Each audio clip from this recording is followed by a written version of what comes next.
আজ একটা প্রশ্ন দিয়ে শুরু করি।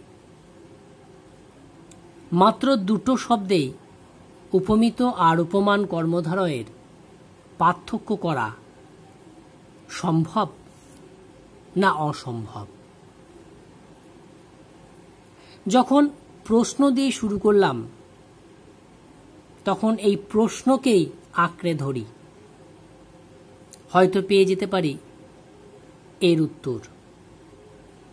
ঠিক তাই, যে দুটি শব্দ বললাম সেই দুটি শব্দ হল সম্ভব আর অসম্ভব।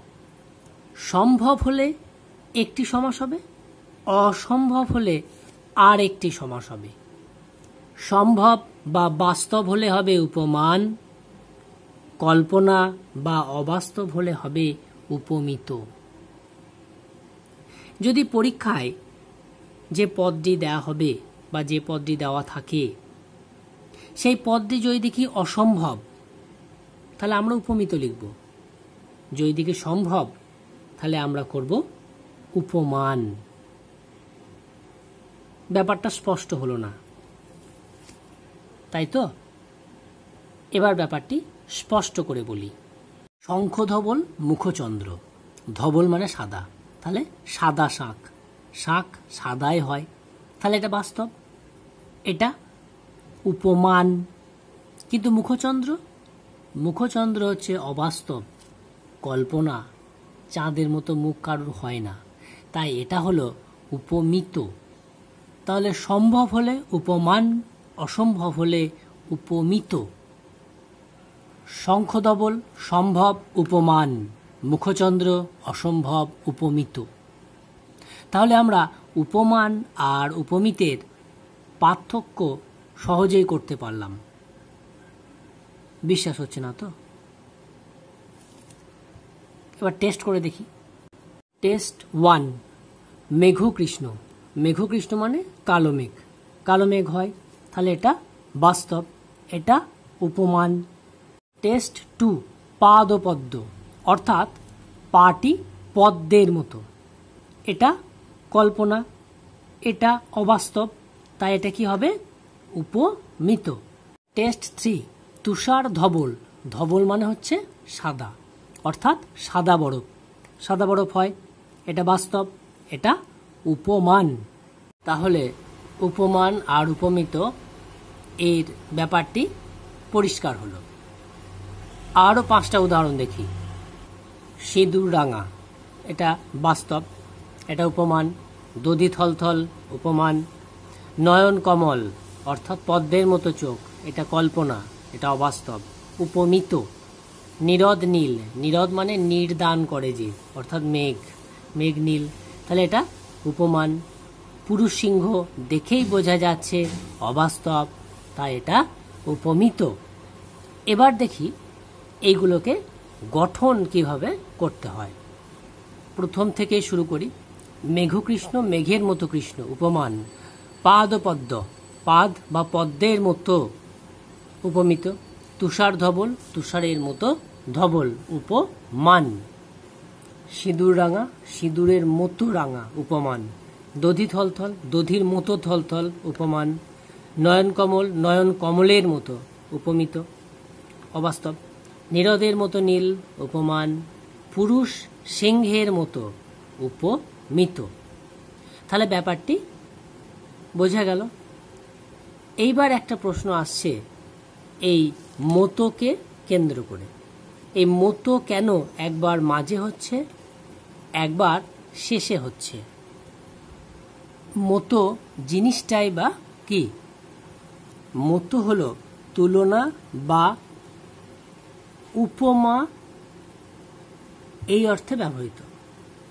শুধু মতোই নয়, মতোর বিকল্পে আমরা ন্যায়, সম ইত্যাদিও ব্যবহার করতে পারি। এবার দেখিনি এই মতোকে ব্যাকরণে ঠিক কি বলে। মতোকে বলে সাদৃশ্যবাচক শব্দ। এর কাজ কি? এর কাজ হচ্ছে তুলনা প্রকাশ করা। কার সাথে তুলনা? দুটি বিজাতীয় বস্তুর মধ্যে। বিজাতীয় বস্তু কোনগুলো? যেমন হৃদয় আর কোমল, এই দুটো কিন্তু বিজাতীয় বস্তু।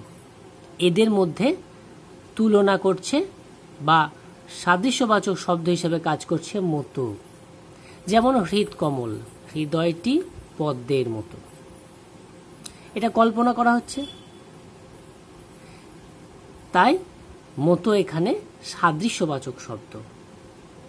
এবার শুধু এটা জানলেই হবে না, সাধারণ ধর্মটাও জানতে হবে, কারণ উপমান আর উপমিত সমাসের ক্ষেত্রে এই সাদৃশ্যবাচক শব্দ আর সাধারণ ধর্মের একটা বড় ভূমিকা রয়েছে। সাধারণ ধর্ম কি? এর নাম শুনেই বোঝা যাচ্ছে যেটা সাধারণ, অর্থাৎ যেটা দুটোর মধ্যে থাকে একটা ধর্ম। যেমন দুধ সাদা, দুধের মতো সাদা। এখানে দুধের কিন্তু একটা গুণ, সেটা হচ্ছে সাদা। কি গুণ? না, রঙের গুণটি প্রকাশ পেয়েছে, তাই সাদা এখানে সাধারণ ধর্ম। বোঝা গেল ব্যাপারটি? এইবার এই উপমেয় আর উপমানকে আমরা এতক্ষণ ডাক নামে চিনতাম আমাদের মনে রাখার সুবিধার জন্য, কিন্তু এদের কিছু কিছু পোশাকি নাম রয়েছে বা এদের মূল বিষয় কিছু রয়েছে। যেমন উপমেয় হচ্ছে প্রধান বিষয়, যেটা আমরা বলতে চাইছি। যেমন এখানে মূল বিষয় কি? হৃদয়টি কেমন? তাহলে মূল বিষয় কিন্তু হৃদয়, তাহলে এখানে হৃদয় হলো উপমেয়। উপমান কোনটা? যেটা কল্পনা করা হচ্ছে বা যার সঙ্গে তুলনা করা হচ্ছে। হৃদয়টিকে কার সঙ্গে তুলনা করা হয়েছে? কমলের সাথে, তাহলে কমল এখানে কি হলো? উপমান। তাহলে যার সাথে তুলনা করা হয় সেটা উপমান,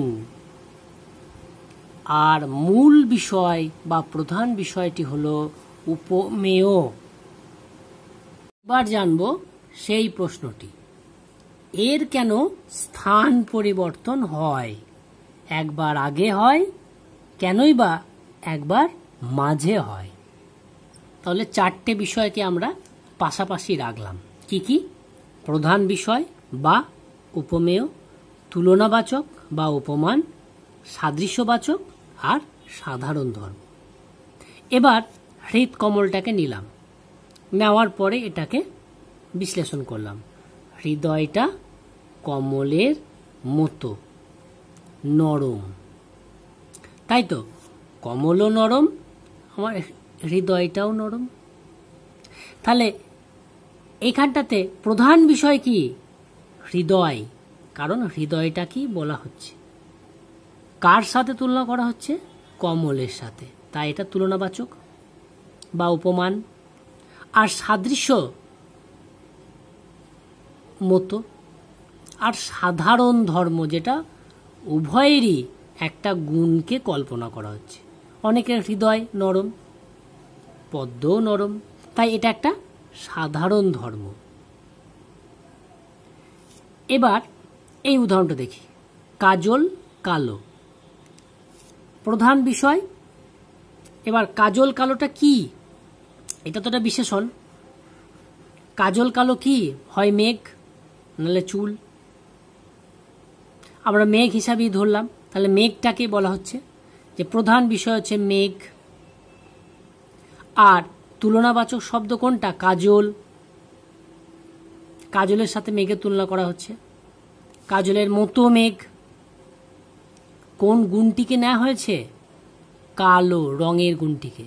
মেঘও কালো, কাজলও কালো। ঠিক আছে, এইভাবে নেওয়া হয়েছে। তাহলে হৃদয় উপমিত, যেটা বলতে চেয়েছি, এটাও যেটা বলতে চেয়েছি মেঘ। আর কার সাথে? যার সাথে তুলনা করেছি, হৃদয়কে তুলনা করেছি কমলের সাথে, মেঘকে তুলনা করেছি কাজলের সাথে, তাই মতো সাদৃশ্যবাচক। এবার কোন গুণটাকে নিয়েছি? হৃদয়ের ক্ষেত্রে নিয়েছি নরম গুণটাকে, যা সাধারণ ধর্ম, আর মেঘের ক্ষেত্রে গুণটিকে নিয়েছি কালো। আশা করি ব্যাপারটা পরিষ্কার হয়েছে। আর একটা প্রশ্ন, যে আমরা তো বলছি হৃদ কমল, কই নরমটা তো বলছি না। আবার কাজল কালো বলছি, কই মেঘটাকে তো বলছি না। তাহলে এইগুলো কেন উজ্জ্ব আছে? আর উজ্জ্ব থাকলেই এইগুলিকে কি কি বলে এটা একবার দেখি। যেমন হৃদ কমল, হৃদয় উপমিত, উপমান হচ্ছে কমল, আর সাদৃশ্যবাচক শব্দ হচ্ছে মতো। কোনটি বাদ গেল? নরম। নরমটা আসলে কি? সাধারণ ধর্ম। তাহলে উপমিততে সাধারণ ধর্ম থাকবে না। উপমিততে সাধারণ ধর্ম থাকবে না। তাহলে কি কি থাকবে? প্রধান বিষয় বা উপমিত, তুলনাবাচক বা উপমান, আর সাদৃশ্যবাচক শব্দ। তাহলে উপমানে কি কি থাকবে বা কি বাদ যাবে? উপমানে তুলনাবাচক শব্দ, সাদৃশ্যবাচক শব্দ, সাধারণ ধর্ম থাকবে, মূল বিষয়টি বাদ যাবে। যেমন উপমান কি বা তুলনাবাচক শব্দ কোনটা? কাজল। সাদৃশ্যবাচক শব্দ মতো। আর সাধারণ ধর্ম বা কোন গুণটিকে নেওয়া হয়েছে? রঙের গুণটিকে, কালো। প্রধান বিষয় বাদ গেল। কি প্রধান বিষয়? মেঘ অথবা চুল, এটা কিন্তু বাদ গেল। তাহলে উপমানে কি কি থাকবে? তুলনাবাচক শব্দ, সাদৃশ্যবাচক শব্দ, আর সাধারণ ধর্ম। প্রধান বিষয় বাদ যাবে। বিষয়টিকে আরো সহজ করার জন্য আমরা এই ফর্মুলাটা মনে রাখতে পারবো। উপমিত ইজ ইকুয়াল টু প্রধান বিষয় প্লাস তুলনাবাচক শব্দ প্লাস সাদৃশ্যবাচক। উপমান ইজ ইকুয়াল টু তুলনাবাচক শব্দ, সাদৃশ্যবাচক শব্দ, আর সাধারণ ধর্ম। এখানে কিন্তু প্রধান বিষয়টা আছে, উপমানে কিন্তু প্রধান বিষয় নেই। কারণ উপমান হচ্ছে বিশেষণ। উপমানের সমস্ত পদ হচ্ছে বিশেষণ। তাহলে উপমেয়ের সমস্ত পদ কি? দেখি ব্যাপারটা। হৃদ কমল, এখানে দুটো পদ আছে, পূর্বপদ হৃদ আর পরপদ কমল। হৃদ বা হৃদয় বিশেষ্য, আবার কমলও কিন্তু বিশেষ্য। উপমিততে দুটো পদই কিন্তু বিশেষ্য, আবার সমস্ত পদও বিশেষ্য।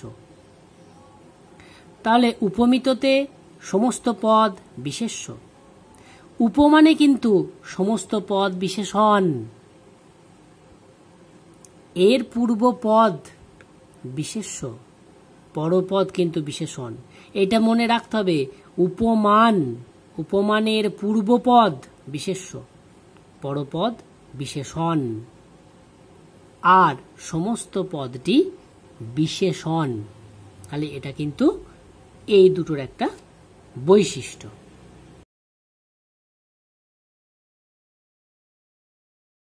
সাধারণ ধর্মের উল্লেখ না করে উপমেয় পদের সঙ্গে উপমান পদের যে সমাস তাকে বলে উপমিত কর্মধারয়। সাধারণ ধর্ম থাকে না। উপমানের সঙ্গে সাধারণ ধর্মবাচক পদের যে সমাস তাকে বলা হয় উপমান কর্মধারয়। এবার পরে প্র্যাকটিসের জন্য কিছু পদ দেওয়া হচ্ছে। পান্না সবুজ, অধর পল্লব, অরুণরাঙা, করকিশলয়, ফেনা ধবধবে, কথামৃত, নৃসিংহ, তনুলতা, তুহিন শীতল। অন্যান্য দিন যে কাজটি আমরা প্রথমে করি, আজ শেষেই করছি। একবার আগের দিনের সমাধানগুলো মিলিয়ে নিই। জীবন বিমা, জীবন আশঙ্কায় বিমা, নিত্যক্রিয়া, নিত্য আচরিত ক্রিয়া, মোমবাতি, মোম দিয়ে তৈরি বাতি, বটবৃক্ষ, বট নামক যে বৃক্ষ, দেশাচার, দেশে প্রচলিত আচার, আকাশবাণী, আকাশবাহিত বাণী, শহীদ দিবস, শহীদদের স্মরণীয় দিবস, দুধ ভাত, দুধ মিশ্রিত ভাত, শিশুকাল, শিশু থাকবার কাল। উত্তর দেওয়ার জন্য সকলকে ধন্যবাদ।